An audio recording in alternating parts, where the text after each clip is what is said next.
चुनाव में दिल्ली के नागरिकों ने परिवर्तन के लिए मत दिया है।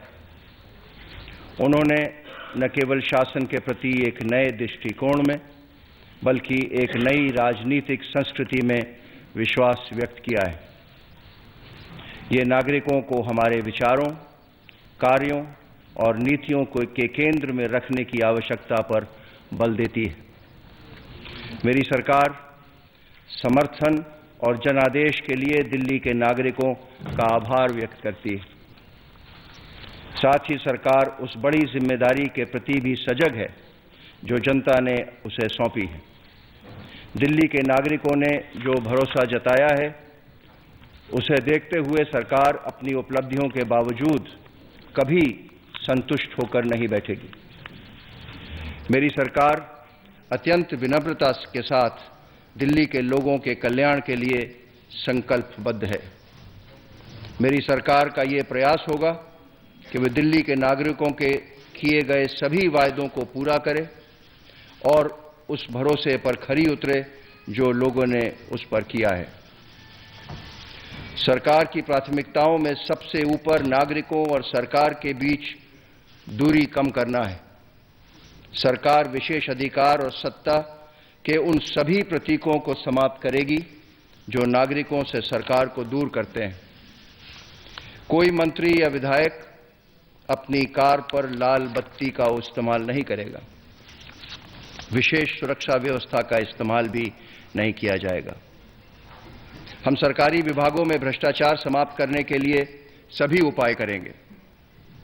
लोकपाल विधेयक का ये प्रारूप पारित करना मेरी सरकार की प्राथमिकता होगी, जिसके लिए अन्ना हजारे जी ने अनशन किया था।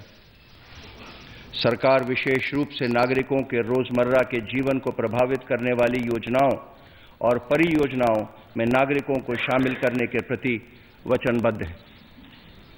लोगों के सुझाव मांगे जाएंगे और जहां संभव होगा उन सुझावों को शहर के विकास के लिए सरकार की योजनाओं में शामिल किया जाएगा। नागरिकों के सरोकारों और चिंताओं पर ध्यान दिया जाएगा और उन्हें यथोचित महत्व प्रदान किया जाएगा। सरकार नागरिकों के रोजमर्रा के जीवन में रचनात्मक ढंग से योगदान करने की इच्छुक है।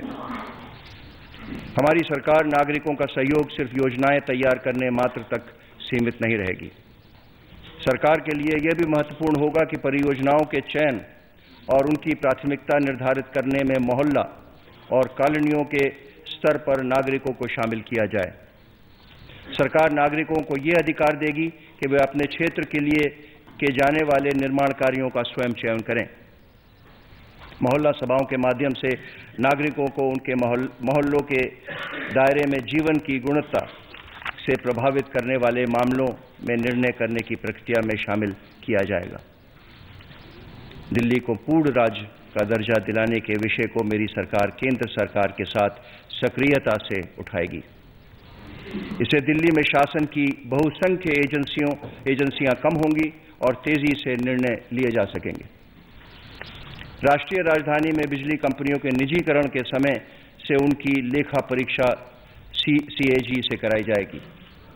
सरकार ऐसी बिजली कंपनियों के लाइसेंस रद्द करने को तैयार है जो कंपनियां ऐसी लेखा परीक्षा में सहयोग नहीं करेगी। सरकार न मूर्खदर्शक बनी रह सकती है और न रहेगी। यह सुनिश्चित किया जाएगा कि कंपनियों ने वित्तीय मापदंडों का गंभीर उल्लंघन किया है और यह भी सुनिश्चित किया जाएगा कि वे कभी ऐसा उल्लंघन न कर पाएं। बिजली की आपूर्ति उचित दरों पर उपलब्ध कराने के लिए बिजली के मीटरों की जांच की जाएगी। सरकार की प्रत्येक परिवार को प्रतिमाह 20 किलोलीटर स्वच्छ पेयजल निःशुल्क प्रदान करने की योजना है। किंतु यदि कोई परिवार 20 किलोलीटर से अधिक पानी का इस्तेमाल करता है तो उसे पूरी खपत का शुल्क अदा करना पड़ेगा। 1 वर्ष के भीतर अनाधिकृत कॉलोनियों को नियमित करने की कार्य योजना तैयार की जा रही है। इससे दिल्ली की 30% आबादी को लाभ पहुंचेगा जो ऐसी कॉलोनियों में रहते हैं। इस योजना पर जोरदार ढंग से और समयबद्ध तरीके से अमल किया जाएगा। मेरी सरकार स्लम बस्तियों और प्रदूषित वातावरण में रहने के लिए विवश लोगों को स्वच्छ और पक्के मकान उपलब्ध कराने की परियोजनाएं भी लागू करेगी। मेरी सरकार अनुबंध के आधार पर काम करने वाले लोगों को नियमित रोजगार प्रदान करने के लिए वचनबद्ध है। इससे उनके लिए न केवल आमदनी सुरक्षित हो सकेगी, बल्कि उनमें रोजगार सुरक्षा की भावना भी बढ़ेगी। वर्तमान में अनेक कर्मचारियों को शोषण और अनिश्चितता का सामना करना पड़ रहा है। इससे दुरुस्त करने की आवश्यकता है। व्यापार और वाणिज्य आर्थिक गतिविधियों का केंद्र बिंदु है, जिस पर दिल्ली की अर्थव्यवस्था टिकी हुई है। सरकार इस सदन को आश्वस्त करना चाहती है कि वो वैट व्यवस्था को सरल बनाने के लिए वचनबद्ध है। वैट की दरों की समीक्षा भी की जाएगी। ग्रामीण दिल्ली की जरूरतों पर पहले से अधिक ध्यान देने की आवश्यकता है। सरकार अन्य राज्यों की भांति दिल्ली के गांवों में किसानों को सब्सिडी और अन्य सुविधाएं प्रदान करेगी। लाल डोरे का विस्तार किया जाएगा। स्वास्थ्य और शिक्षा किसी भी मानव और सामाजिक विकास के आधार पर होते हैं। मेरी सरकार इन दो महत्वपूर्ण क्षेत्रों में चहुमुखी सुधार लाने के लिए कृत संकल्प है। तदनुरूप सरकारी स्कूलों में शिक्षा का स्तर सुधारने के लिए नीतियां विकसित की जाएंगी और उन्हें लागू किया जाएगा, ताकि सरकार स्कूलों को प्राइवेट स्कूलों से भी बेहतर बनाया जा सके। दिल्ली में 500 से अधिक सरकारी स्कूल खोले जाएंगे। सरकार प्राइवेट स्कूलों में चंदा लेने की प्रणाली खत्म करेगी। इसके अतिरिक्त निजी स्कूलों की फीस निर्धारित करने की प्रक्रिया पारदर्शी बनाई जाएगी। इसी प्रकार सरकारी क्षेत्र में नए अस्पताल खोले जाएंगे, जिनमें उपचार और जांच की सुविधाएं प्राइवेट अस्पतालों से बेहतर हो सकें। महिलाओं और लड़कियों के लिए सुरक्षा का वातावरण गंभीर चिंता का विषय है। यह भी शर्म की बात है कि हमारी आधी आबादी सार्वजनिक स्थानों पर जाने से डरती है। विशेष सुरक्षा सेल बनाए जाएंगे ताकि ये सुनिश्चित किया जा सके कि महिलाओं और लड़कियों का उत्पीड़न न हो। नई अदालतें कायम की जाएंगी और नए न्यायाधीश नियुक्त किए जाएंगे, ताकि महिलाओं और लड़कियों के उत्पीड़न के सभी मामलों का निपटारा 3 महीने के भीतर सुनिश्चित किया जा सके। इसी प्रकार अन्य सभी मामलों का निपटारा 6 महीनों में सुनिश्चित करने के लिए पर्याप्त संख्या में अदालतें गठित की जाएंगी और न्यायाधीश भी नियुक्त किए जाएंगे।